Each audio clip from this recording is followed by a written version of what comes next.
اگر کسی کو ایسی بیماری ہو کہ ایک وضو سے ایک نماز بھی پوری نہ کر پائے تو اس کے بارے میں کیا حکم ہے؟ اسی سے ملتا جلتا سوال ایک اور بھی ہے،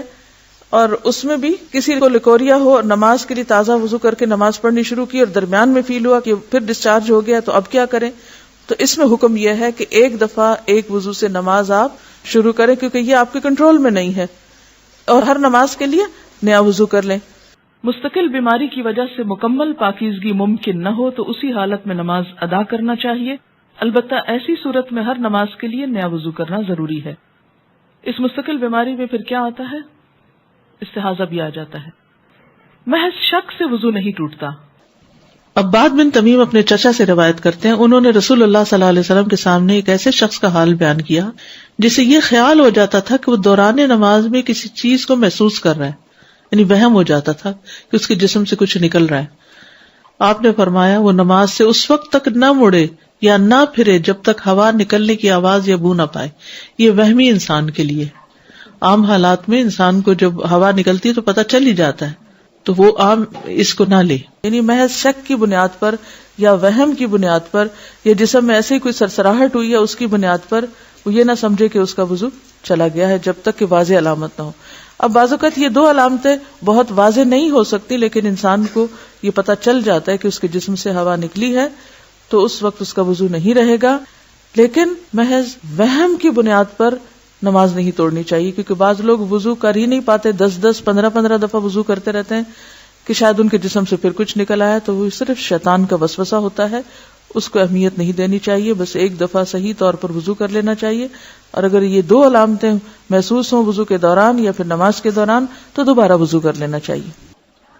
سہل بن حنیف سے روایت ہے، انہوں نے کہا مجھے مزی کی وجہ سے بہت مشقت برداشت کرنی پڑتی تھی، کیونکہ میں اس کی وجہ سے بہت کثرت سے بار بار غسل کرتا تھا۔ ہر دفعہ جب کوئی ایموشنل ایسا فیلنگ آئی اور اس سے جسم سے کچھ پانی نکلا تو میں پھر نہانے لگ جاتا، پھر نہاتا، تو بڑی مشکل میں تھا۔ تو میں نے رسول اللہ صلی اللہ علیہ وسلم سے دریافت کیا تو آپ نے فرمایا تجھے اس سے وضو کافی ہے۔ میں نے کہا اللہ کے رسول جو میرے کپڑے کو لگ جائے میں اس کا کیا کروں؟ فرمایا تجھے پانی کا ایک چلو کافی ہے، جہاں تیرا خیال ہے کہ وہ تیرے کپڑے کو لگ گئی ہے وہاں چلو بھر کے چھڑک دو، بس، ہر وقت استنجے کی بھی ضرورت نہیں۔ اس میں آپ دیکھیے کہ وضو ٹوٹنے میں ایک اہم اصول اگر آپ یاد رکھ لیں تو اس میں بہت سے مسئلے حل ہو جائیں، کیونکہ ابھی میں نے اس کا ذکر کیا تو آپ کہیں گے لیکوریا میں کیا ہوتا ہے، تو کبھی کوئی اور بیماری کا نام لے آئیں گے، کبھی بواسیر کی بات کریں گے، کبھی کسی اور چیز کی بات کریں گے۔ تو ایک اہم اصول ہے کہ سبیلین سے جو کچھ بھی نکلتا ہے اس سے وضو ٹوٹ جاتا ہے۔ سبیلین دو راستوں کو کہتے ہیں، یعنی جو یورین کا راستہ ہے یا پخانے کا راستہ ہے اس میں سے کچھ بھی نکلے،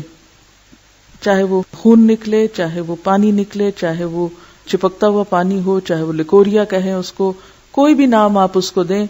یا ایون ہوا خارج ہو، تو اس سے وضو ٹوٹ جاتا ہے۔ یہ ایک اہم ترین اصول ہے، اگر آپ کو یہ یاد رہے تو پھر ہر ایک نئے نام کے ساتھ کچھ سوال کرنے کی ضرورت پیش نہیں آئے گی۔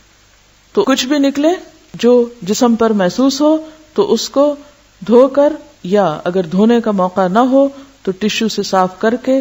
میں اس لیے موقع کی بات کر رہی ہوں کہ عام طور پہ گھر میں تو سہولت ہوتی ہے، لیکن بعض اوقات آپ سفر میں ہیں، استنجے کا موقع نہیں ہوتا، تو ایسی صورت میں ایسی خواتین جن کو مسلسل ایسا ڈسچارج ہوتا ہے وہ پیڈ یا ٹشو استعمال کر کے وضو سے پہلے اس کو ہٹا دیں اور تازہ وضو کر لیں، چاہے ان کا ویسے وضو ہو بھی۔ تو چونکہ سبیلین سے کچھ بھی نکلے تو وضو نہیں رہتا، اس لیے اس نجاست کو صاف کرنا بھی ضروری ہے اور اس کے ساتھ دوبارہ وضو کرنا بھی۔ وضو کے بغیر نماز قبول نہیں کی جاتی۔ حضرت ابو ہریرہ رضی اللہ عنہ سے روایت ہے کہ رسول اللہ صلی اللہ علیہ وسلم نے فرمایا